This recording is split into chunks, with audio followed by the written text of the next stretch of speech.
Welcome to the Melanin Marvels podcast. We are your hosts. My name is Adrian. I'm Anika.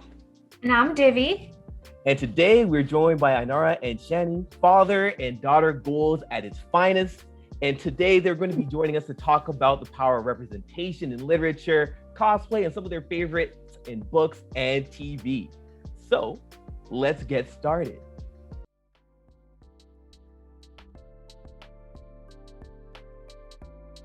Inara is a junior librarian, stage actor, and cosplayer.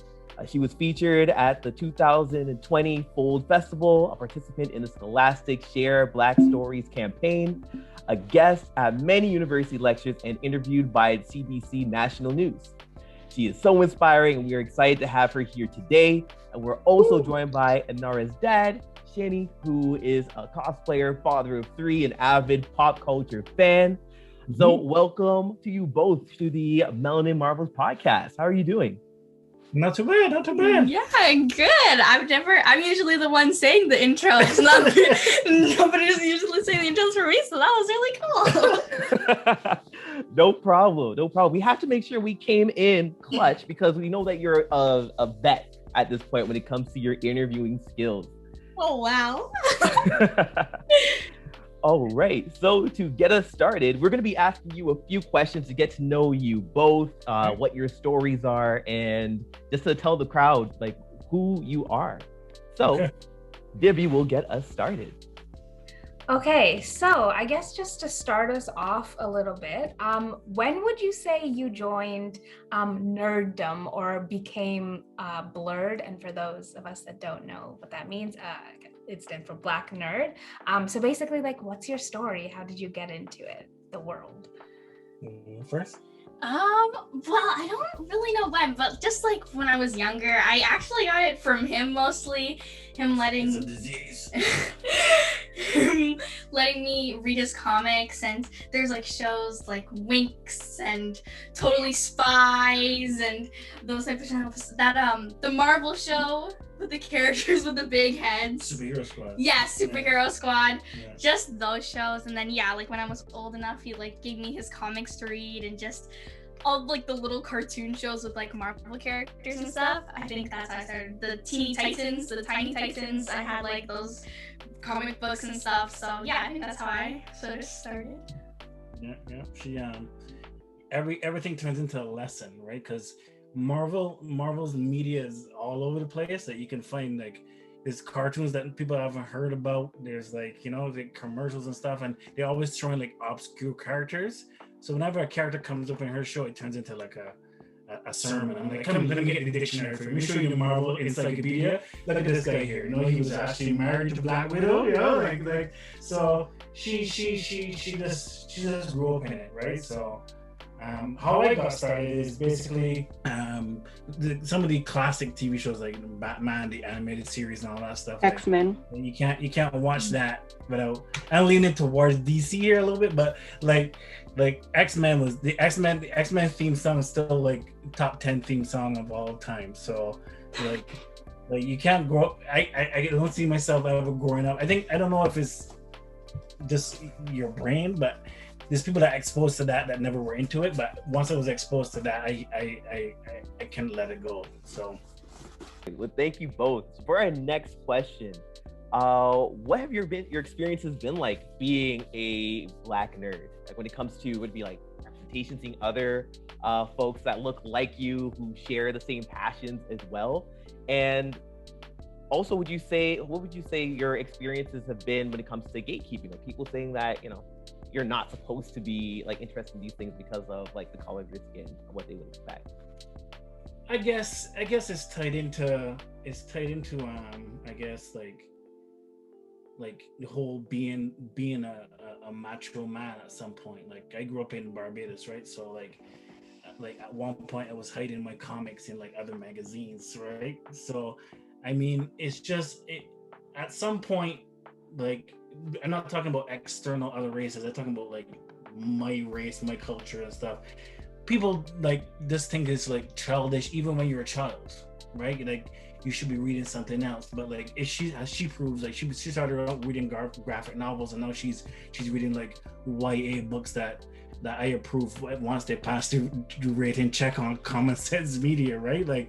But like any type of reading is like getting your reading juices. You're seeing like the building of words, how words relate to each other. Like we were talking about yesterday at the shoot, Terra.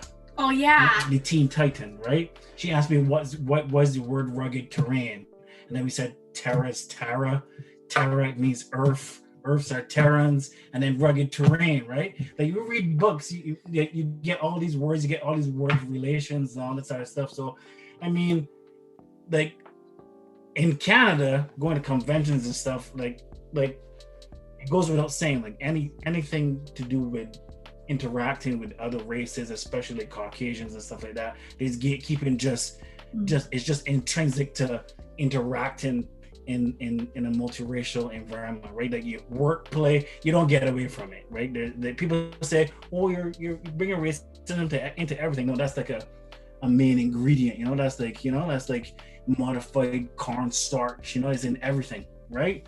So, we got a lot of people, like she dressed up as Han Solo once. People say she was Black Han Solo, or Lando's daughter stole Han's. A lot of frankly ignorant stuff, because like people cosplay these anime characters and they're Asian. So like this, just relax. But mostly because I came from Barbados and I came from like that, I don't really take it on, and I try to ignore it as much as possible. My main job is like shielding her from the negativity, because when people make comments and say things like that and whatever, but not really with the gatekeeping, because I think I'm an OG in a certain way. So like, if you want to gatekeep me, right? Even though it's not like, you don't have to be an expert on everything to like it.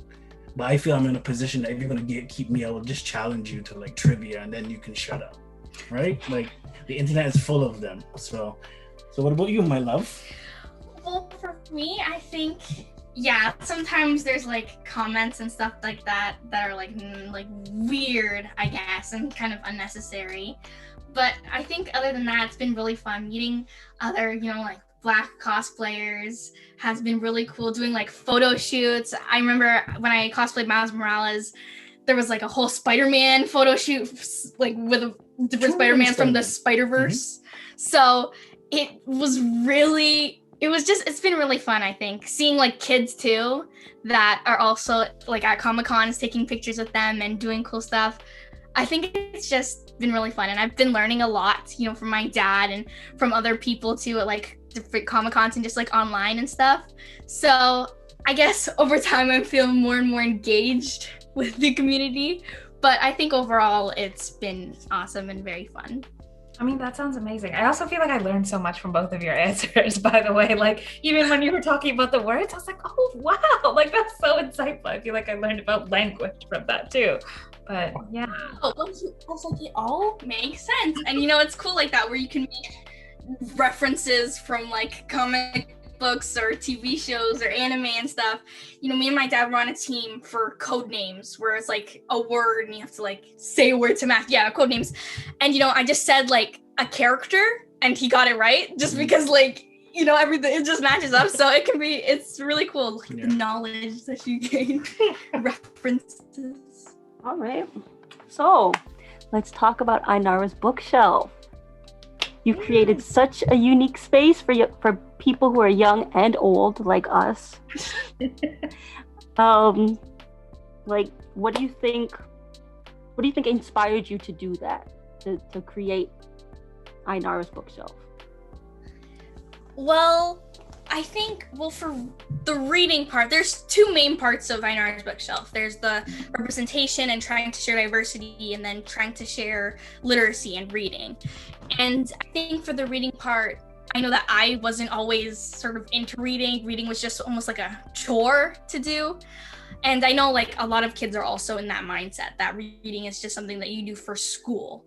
So I think that I wanted to share books specifically because I know that they can be really fun, and that if kids just like open their minds to reading them just not as a chore, but just as a fun activity to do, I think that they'll like them. If they find that right book that they'll enjoy, that they'll get into reading, and then they will also have that skill for school, right? And I share a lot of books, like middle grade books, that are usually from the main characters who's like a kid's perspective. And I think that helps adults to see it from a kid's perspective and know that that you don't give us credit for, knowing things and understanding things and being through hard things as well. So I think, there's lots of books, like by Jason Reynolds and other amazing authors that share that kids can handle more than you give them credit for, and that we've been through hard things too. So I think it just helps everybody, reading in general and books. Well, I mean, I can say that you definitely influence people, because I told Divi and all my other friends about you, and they are obsessed now. And I've bought quite a few books that you've reviewed. Plus, I know I have a few friends who are in the teaching stream, and they love to see your stuff so that they'll buy that to put in their classrooms in the future. So that they have that option for their students. Because, as you said, a lot of students don't like to read, but it's just because they haven't been exposed to the right book for them. Exactly. There was always books that I didn't like in my library that there's the books in the library, and especially when you're not seeing yourself, it's also hard to really like and connect with the book. So, but then once you find that book, it with your interests and the things that you like, that you enjoy listening or reading about, then you'll like it, and it'll encourage you to go on and maybe try a book with a topic that you're not so knowledgeable about. So I think that as long as you find that right book for you, it'll help you get into the rhythm of reading. I also want to say, because Anika mentioned she knows a few people on the teaching stream. I am one of these people. Being one of them, yeah. And I think in older models of teaching that I think a lot of teachers still use now, they don't think students have any insight or has been through anything. And I'd like that you mentioned that that you pick characters that will resonate with your audience, and I think that's important. I feel like you're giving them a space to have agency and to have a voice and relate to those characters. That was beautiful to hear, to be honest. So with that, when it comes to Ainara's book stuff and the space that you created, I'm sure there are a lot of exciting things that came out of that. So what would you say is the most exciting opportunity or experience that came out of your creation of Ainara's bookshelf? Well, there's definitely been a few, besides from the interviews that I get to do with all these authors of some of my new favorite books. I've gotten to interact and meet people like Jean Augustine, who created the Black History, Canadian Black History Month.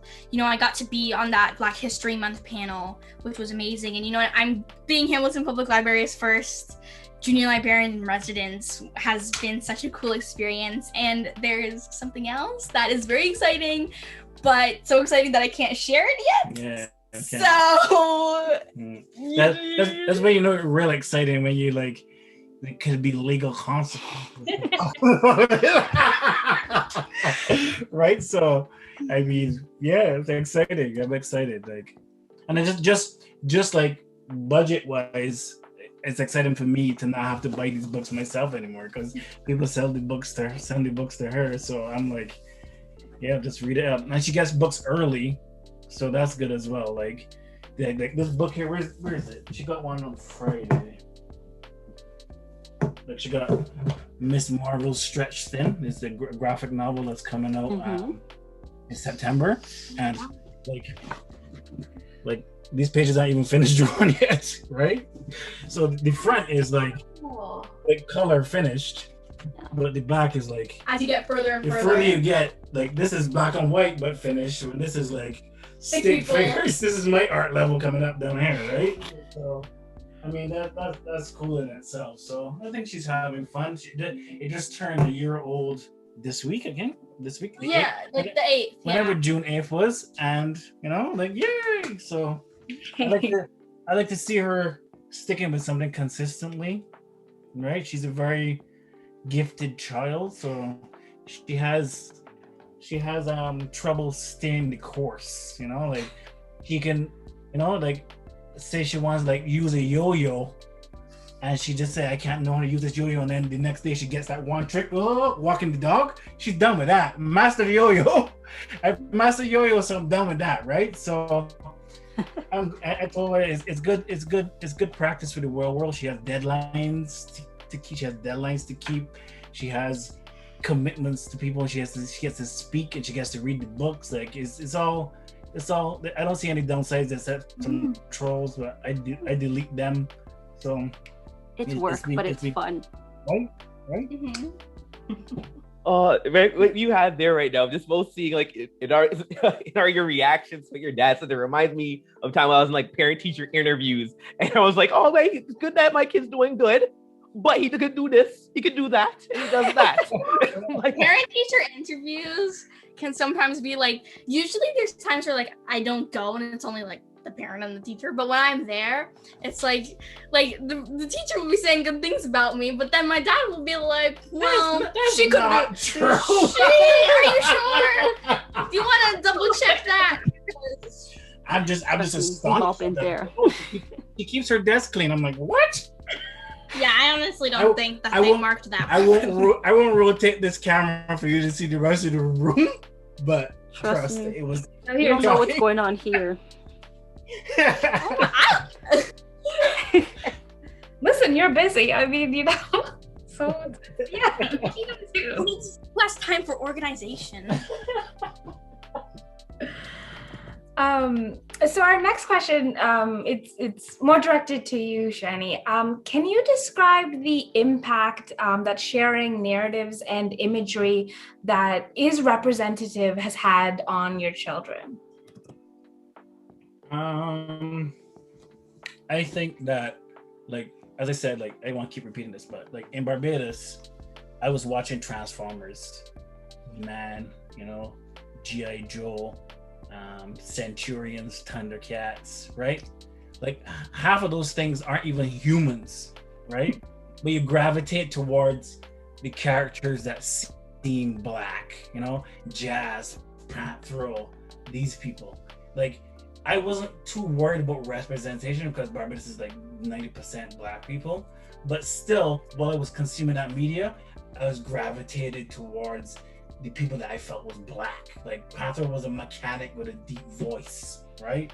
So I was like, yo, and he has very black mannerisms, and like I think it's just reflective of the voice actor, and see how voice actors like vibe comes across in the characters themselves.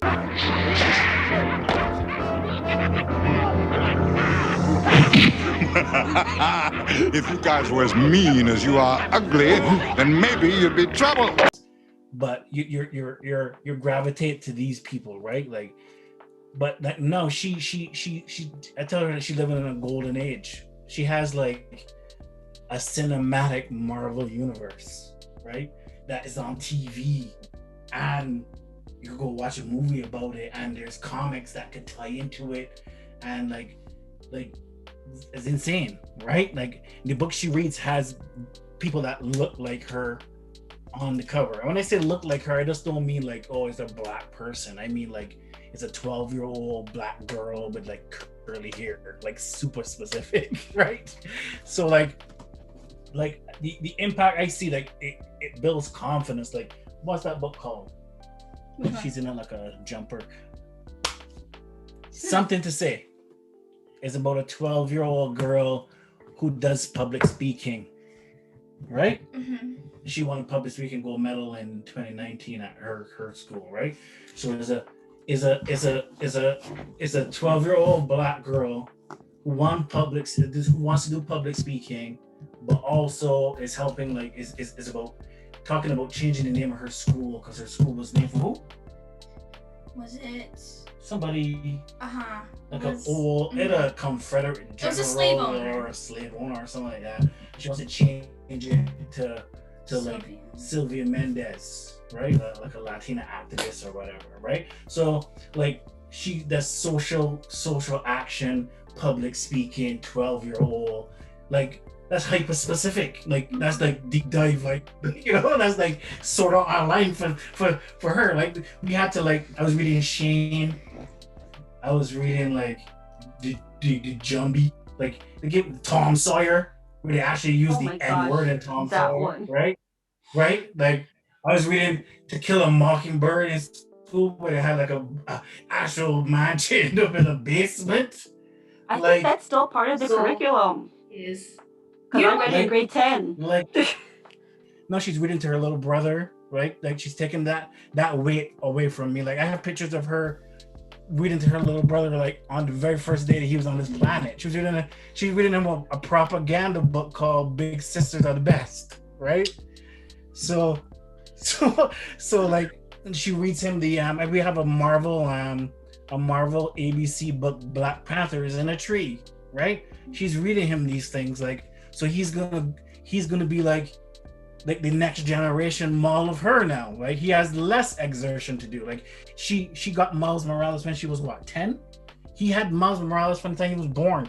So like it's an incremental buildup of like energies that they will have to devote to other things and that different experience that like I can't even describe to you because I don't know what it is, right? I don't know what it is. Like I don't know when kids are fully immersed and fully accepted, don't gotta deal with stupid comments about their skin and their hair, and I don't know what they'll be capable of. Like, one thing I'm curious about, one thing that you brought up, Shani, that I'm really interested to know for you, Inara, is how does it feel like being able to like be such a trailblazer, then have like your little brother coming in and being able to like act as like a mentor there? What is that like? What does that feel like?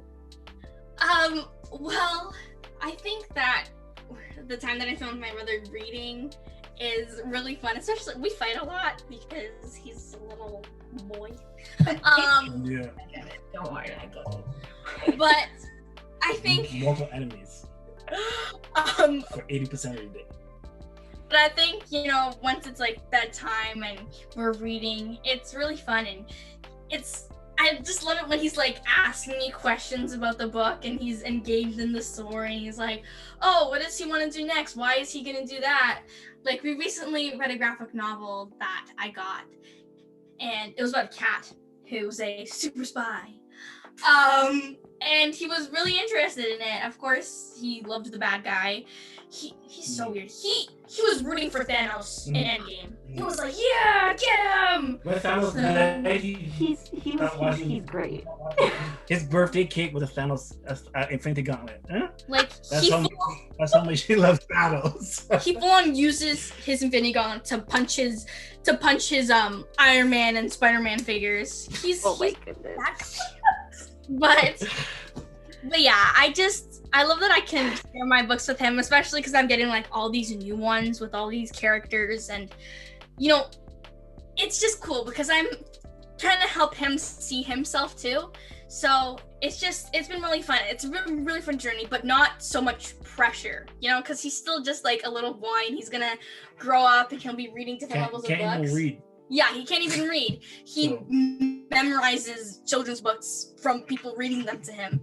So it's just good. And I'm glad that I'm able to expose him to all these different types of people in these books. He's not just used to, like a Caucasian person in a book. He's not used to seeing that. He's used to seeing, different Asian characters, different types of Black people. He's used to seeing all types of races, which I'm really glad that I can expose him to when he's this age.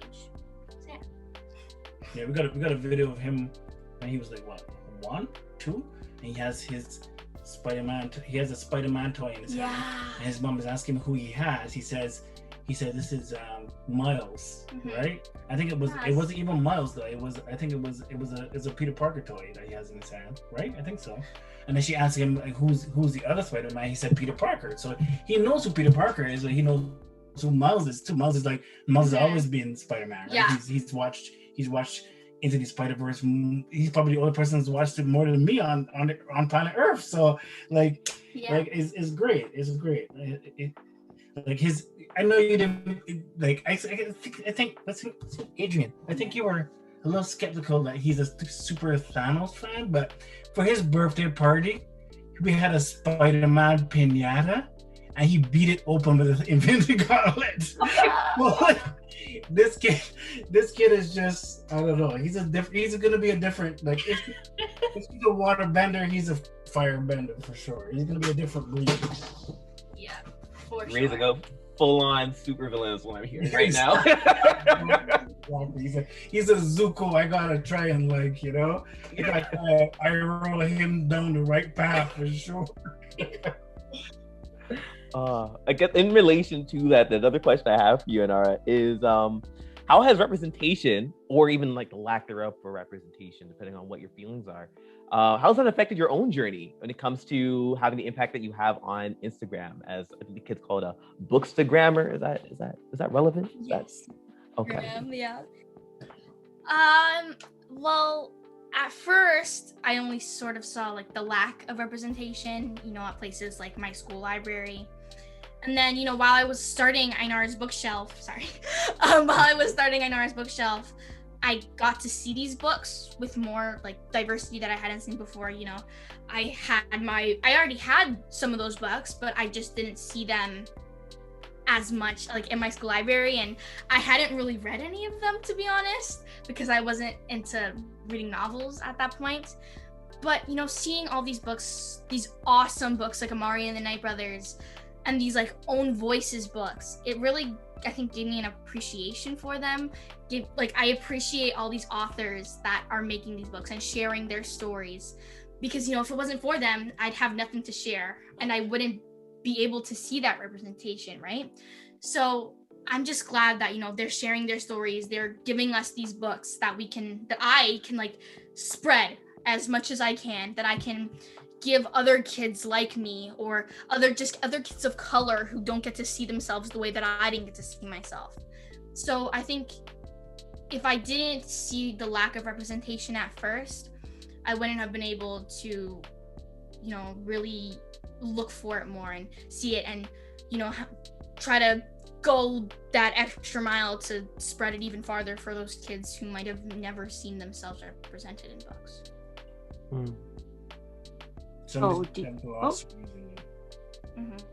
Like you're like Muslim or Sikh or even Mesopotamian or from an Asian culture, like like Korean, whatever. They have glossaries in them with like all these words. Like I love glossaries, so I don't. That's also the nerdiest thing to say out loud, but like Lord of the Rings had like probably like a 4 or 5 page glossary of just like all the words meant, all the cultures, all the like mythology and all that stuff. So it's like even the glossary in itself, even if you don't enjoy the book, I don't know.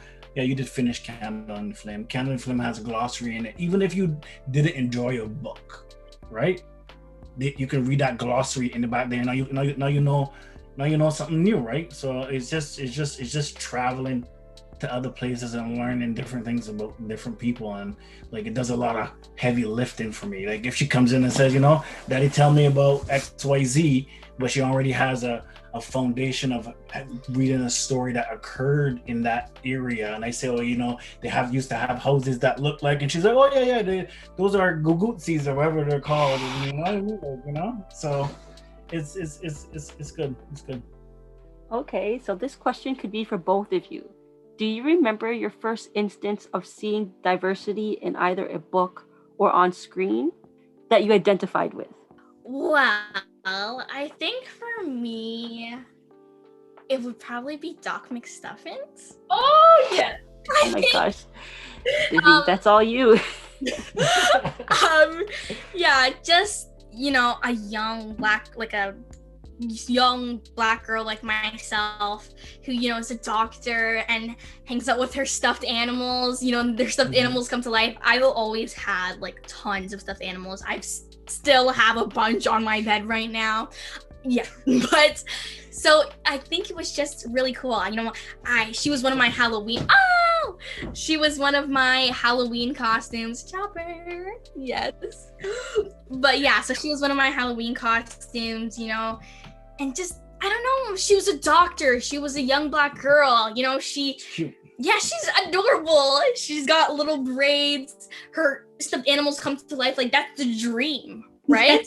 So I think a pretty catchy theme song. Right? Catchy. Yeah. Yeah, they do. They definitely do. So yeah, I think Doc McStuffins, she's same age, looked the same, and you know, we had similar interests, and she was just the coolest. I had a whole Doc McStuffins like kits with all like the little doctor tools and stuff. So Oh my god. yeah. It's funny that you said Doc McStuffins, because I was gonna say, like, obviously, like all these shows had like the shows that were human had like the token black, you know, like Roadblock, like that type of stuff, right? But I think the first character that I was like, yo, is probably Doc from Galaxy Rangers. Like he like I started IT, doing IT and building white case computers. Like I was into computers. I work at Mac doing IT right now. Like I've never stopped. And he was the dude. He was the IT support team for the Galaxy Rangers. You know, he's not his badge. He's already good at IT, but his badge gives him the power to send out a little thing that communicates with all technology and stuff, right? He was like the IT dude. So that's probably the first time like I saw somebody with like more than just like all the other characters with like brute strength. You know, there's Roadblock. In Defenders of the Earth, it was Lothar. I'm gonna punch things down and lift things up. Like all the black characters were all brawn, and even Panther, what considered to be a black character, was like the mechanic and stuff. This guy was IT. This guy was not about the fighting at all. He was not about going into the fight, whatever. And like it was just a different type of character to see, and I think that like as the first dude I was like, yo. Like I've been trying to put together a Galaxy Rangers cosplay for like in my head, and when I research it and stuff, like those cowboy costumes are such intricate pieces of like fabric. Like they're so like I'm like nah, but Doc is my dude. Doc is my dude for sure. You can't relate with the brawn, Daddy. Doc, you can't relate with the brawn. I just think like it's one dimensional. There's like Luke Cage that has like a story, and there's the whole criminal justice element. There's the whole Harlem and gentrification element.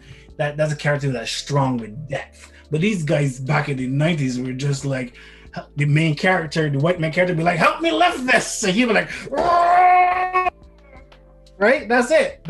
Done. Right? So like even He-Man, I tried to mentally like make him black, because like after the power of Grayskull is definitely melanin for sure, because like he was white till the power of Grayskull hit him, then he come out tanned and strong, right? Same physique, same physical physique. Adam is just as buff as He-Man, just as buff under that little white tights. You see all that, because they're using the same animation cells. Filmation was super cheap, right? Same animation, this buff blonde dude. But then the power of melanin has come down, and he was like catching comets by the tail, right? So Doc just like spoke to me as like a different character, you know. He's just like brains, and they had a blonde dude being the like Goose. Goose is my dude too, actually, but Goose is like the guy who like did all the violence, right? So it was just a inversion that caught my little brain by surprise, right? That was amazing. Your like walkthrough of those characters too. That was amazing. Okay, moving on to our next question. How or why, either of you, this is for both of you, how or why did you start cosplaying? And then what was your favorite cosplay to date, or as well as the most popular?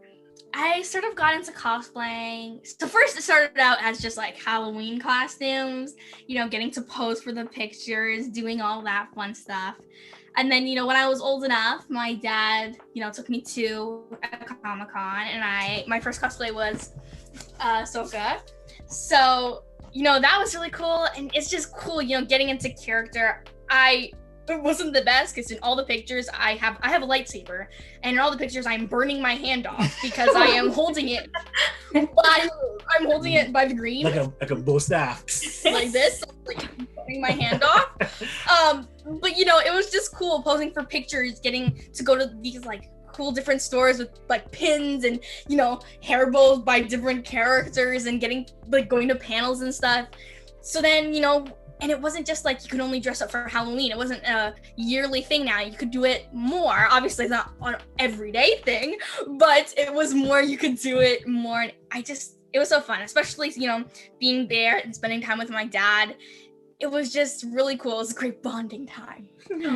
So after that, I was just, we went to all these Comic-Cons, Fan Expo, all that jazz.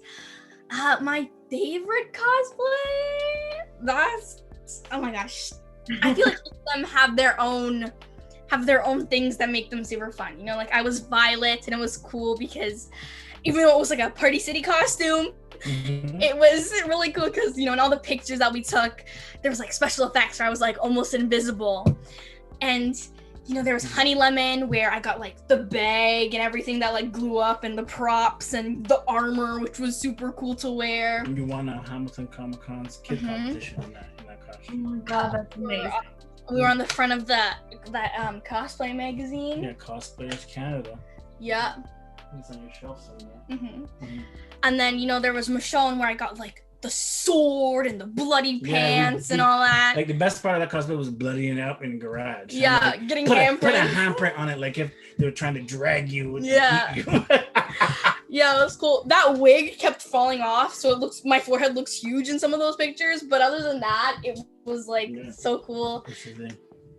When Yeah. When Ainara did the Michonne, that's actually when she came up to me when I was doing the like Formation America Chavez. Oh yeah, Issue number 2.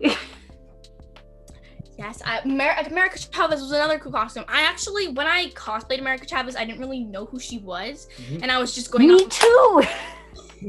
I was just going off of what my dad said. So I thought she was just like this super like moody person. So I was just like in all the pictures, I was so angry because I didn't know who she was. So I was just like, yeah. I did it because I looked like, I felt like she represented what I looked like at the time. Yeah. So it's just like representation. It matters. Yeah, I didn't know who she was. And then I read the like America Chavez comics recently. I was like, why was I so like upset when I was like looking at these pictures?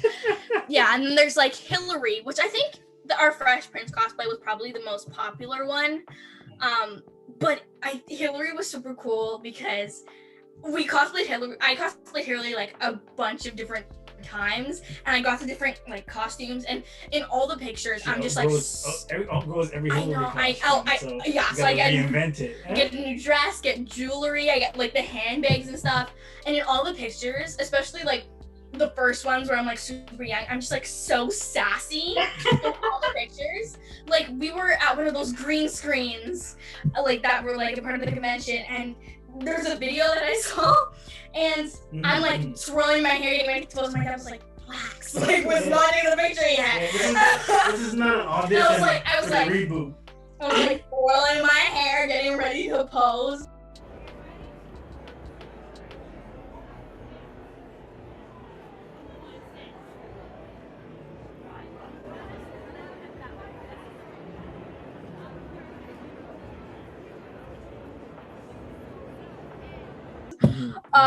Yeah, and then there's Miss Marvel, which is super cool because we got like the Hulk glove but painted it so it matched my skin color to look like the hand was big. I got to talk to the voice of Miss Marvel in the Marvel Rising, which was really cool. I got to see that panel at New York Comic Con. I have her scarf. Her scarf, and it's signed by one of the creators. So it's just, yeah, I think all of them just have their own things. Vivi, which is my own character, Lando Calrissian's daughter. That was super cool because I got to make up my own character. I got like special earrings, backstory and everything. Yeah, I had like I came up with this whole story that, you know, Lando was her dad, and then I had like a Mandalorian mom, and I had like the Mandalorian symbol on my I don't know what it's called. My thing, my shoulder thing. A weird scarf flap that we added on there. Just yeah. It doesn't have a name. That's not a garment that anybody something. wears. But yeah, and then I had like she was a Mandalorian, and it's like I had like this British accent, and they kept saying, "My mom's a Mandalorian, mate." So it was super fun. But I haven't said this to you, but it's always in the back of my head. This was in, I think this was when was Vivi? Vivi had to be like 2017. Yeah, something like that. This was before the Mandalorian came out. Yeah, it's before Mandalorian I think it was came out. 2018. Yeah. Okay. Oh, yeah. And it's before the whatever that silly last movie was called, The Rise of the Skywalker, or whatever it's called. Before that, it's before that and before Mandalorian, and the Mandalorian bringing Mandalorians to the forefront, and in Rise of Skywalker, that Jaina girl is supposed to be Lando's daughter. So is this the two elements of her character? This skyrocketed after that, right? I told her like that's the Ainara bump, you know. They just really bring it back to the forefront. But I inspired them. Fair cosplay. I have to agree with you that Fresh Prince is it's probably my favorite, and it is probably by a fraction the most popular. And I like it because we wore it a lot. So we wore it. I think we wore it to March Comic Con. We wore it to New York Comic Con. We wore it to Fan Expo. We wore it to Ainara Comic Con. And there's different Hillarys because she grows out of this stuff. And he doesn't grow. It's all a different experience. You know, I'm done growing, so all a different experience. People like Niagara Falls Comic Con is a real retro Comic Con, right? All their things that are there are like, come and see the Dukes of Hazzard car, the helicopter from the 60s Batman, and the Ghostbusters mobile. You know, it's very, very like that's the target demographic. So the Fresh Prince killed there, and Fresh Prince. Yeah, we met Alfonso Ribeiro there, and she stayed in character the whole time. She's like, you know, like talking to him and giving him her business card and walking away. I have a video of that. Like he's like, okay. She doesn't give him the business card and said and left, right? And he's like, okay. And then I said hello to him and stuff. We met Hillary. Oh yeah. We met Hillary and Ashley at Hamilton Comic Con. Yes. Yes. So you know. Yeah. Fresh Prince is definitely number one, and I like Ezekiel as well. Your dreads. Yeah, I like Ezekiel as well because it's a very powerful costume.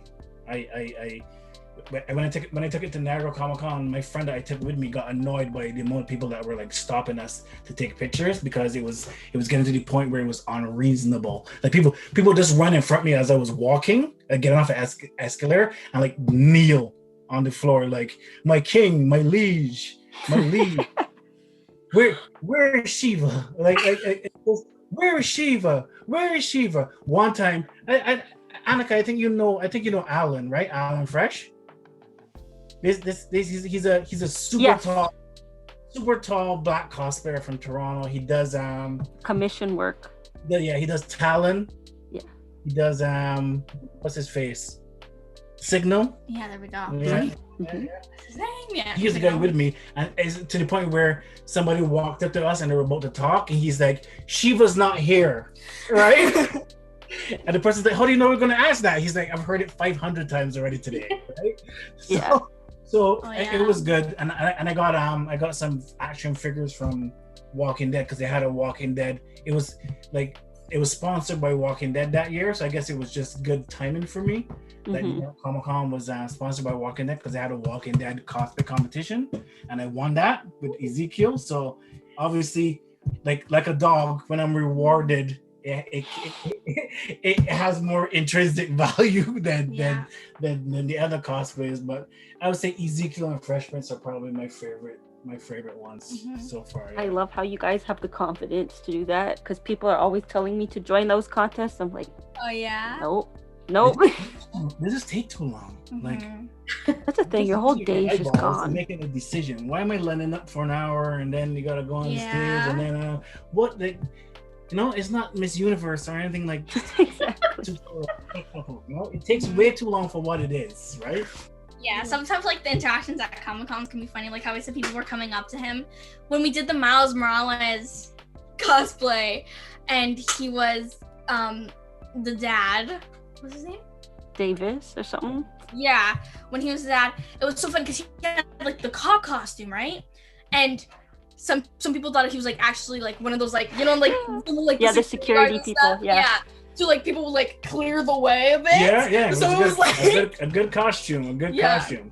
Nobody on the escalator wants to stand on the escalator and stuff like that. No. Not just nodding at me like. Why is young Miles Morales in custody? What did she shoplift? Yeah, so that was definitely really cool. One of my favorite costumes that you guys have done was Moon Girl and the dinosaur. Yeah. Moon Girl and the dinosaur is so fun. The hair though is probably the hardest part of that costume because her hair just sticks up, right? I remember when it was New York Comic Con, I had like a bunch of different colored like elastics. Tried everything. And like we tried everything to get that hair to like stay up. Like I wrapped I did one elastic, another elastic, it just like ended up falling. So it just like it looked like a little like a coat hanger. sticking out of my head. Yeah. She needs some wire in there. That's unrealistic here there. Yeah, but yeah, like the dinosaur costume and stuff. He always like ends up taking it off, obviously, because it's like hard to walk in through all of Comic-Con. But it's really fun. I got to New York. Wait, was it New York Comic-Con that I got? Yeah, New York Comic-Con. I got to meet the creators of it, which was really cool. I got them to sign our pictures and stuff. So that was also really cool. I got a little figure, and yeah, Moon Girl's actually my first review on Inara's bookshelf too. So Moon Girl is definitely one of my. She broke the exclusive story at the Marvel Marvel Rises panel because it was about Marvel Rises. Which one was it? Heart of Iron is what. Heart of Iron. They were previewing Heart of Iron and they had all the cast of Marvel Rising there and stuff like that. Mm-hmm. So Miss Marvel's voice was there, and they had a question and answer segment. So she came up and said, like, when are you guys going to add Moon Girl to Marvel Rising? Why is she not in the crew, right? Yeah. And that's when they revealed for the first time that they're working on an animated TV show, right? So then it was in a actually I can't remember what his name is. I still have the email. One of the executive producers of Marvel Animation actually sent me the video of her asking the question, right? He's like, oh, she has some nerd knowledge here, right? Oh, I remember that. Yeah. He emailed me. I'm like, we can email to pitch stories here now. Like, what about this character? But it's good. It's good interaction, good social skills, good that like there's no downside to Comic-Con at all, except maybe like getting the flu. But other than that, Right. So I'm curious to know, before moving on, since you all were both like vets in the cosplay game, what's like one piece of advice you could give someone who is a new up and coming cosplayer to like kill their cosplay? Well, I wouldn't say that I'm a vet, so I'll let you go first. I'll let you go first, and then I'll say. I would say that like just manage your expectations and like don't take it seriously. Like don't stress out about it. Like don't think it's a competition. Don't get there in your Iron Man costume, and then as soon as you get there, a Hulkbuster walks past you and you're like, Jesus, I wasted all my time on this Iron Man. Like it's just for fun. Like people take it too seriously. I see a lot of people stressing out about it. Just enjoy it. It's really the main advice, right? If you're not gonna enjoy it, don't do it. Like there's nobody making money from this. There's like two people. So just enjoy yourself. Yeah. Well, that's good advice. I was just gonna say stay in character. So yeah. She don't break character from I don't know. Whenever somebody comes up and asks for a picture, I'm like, yeah, and then I'm like, which pose do you want? I've got 3 choices here. If I look at 3, Yeah. So. Okay. I feel like a tip would be to do something a little different. So, for example, everybody's Black Panther. So, if you're going to be Black Panther, do a different version. Or if you're going to do any kind of character, do a different version, or bring a prop. Yeah. Like if you're just gonna like wear like a store-bought costume, make a prop to go with it to be like that certain. Yep. Make it like original. That's yeah. excellent advice. That is always the extra element that adds the extra factor to it. Because as I told you, we did Fresh Prince like 99 times. But sometimes I had my briefcase. Sometimes I had speakers in my briefcase playing the theme song. So even if people didn't see you visually, they would hear the theme song and look around. Then they saw you. Yeah. So it's just about the extra elements and stuff like that. Like when we did Miles and Officer Davis, we handed out flyers for the PDNY, right? That's his. We had out flyers with like bulletins, and the bulletins were based on things that happened in the show and stuff. Yeah, it was almost like a newspaper. There was an ad for the coffee place that he makes the dad joke about. And party phone. Phone party. Phone party. Right? So like it's just like it's not about like just like coming in the Iron Man mask that opens up. Like we have the internet, we're exposed to that. So like it's not like, we say, oh, good job.